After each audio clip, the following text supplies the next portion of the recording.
Hello mga amigo-amiga, gwapo-gwapa. Andito ako ngayon sa Sophronia 1. Ang araw ng puot ng Diyos. Ito ang payag ni Yahweh sa tinanggap ni Sophronia, anak ni Cusi na anak ni Gedalias. Si Gedalias ay anak naman ni Amarias at apo ni Ezekias. Tinanggap niya ang payag na ito ng si Hoseyas na anak ni Amon, ang hari sa Juda.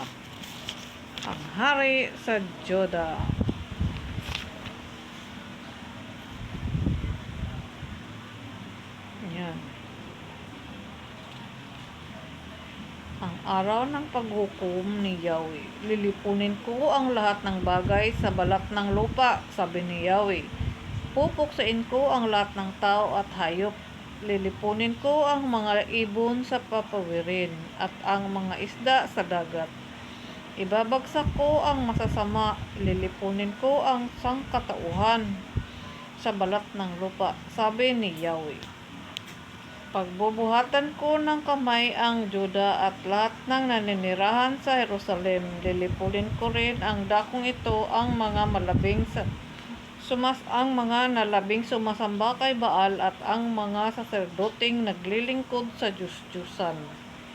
Kabilang dito ang umaakyat sa kanilang bubungan at sumasamba sa mga bituin, ang mga taong kunwari nanunumpa sa pangalan ni Yahweh, ngunit sa pangalan pala ni Malkam.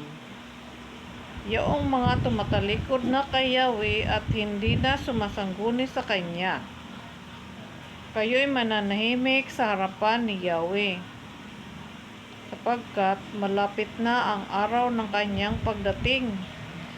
Handa na ang Kanyang hain, at handa na rin ang Kanyang mga panauhin. At sa araw na yaon, sasabihin ni Yahweh, parurusahan ko ang mga pinuno at ang mga anak ng hari, lahat ng tumutulad sa ugali ng mga dayuhan. Parurusahan ko rin ang mga magnanakaw at gumagamit ng pandaraya upang may maibigay sa kanilang Diyos. Amen po. At nag-react siya dito sa 6, yung mga tumatalikod na kay Yahweh at hindi na sumasangguni sa Kanya. Yun siya nag-react sa 6. Amen po. Binigay niya to sa akin. Salamat kung kayo nakikinig. Nandito ako sa Sophronia 1. Ang binasa ko hanggang 9.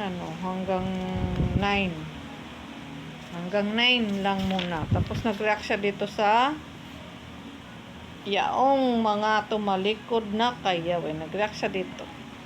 Salamat po, Panginoon. At syempre sa aking Holy Spirit, dito sa 6 siya nag-react.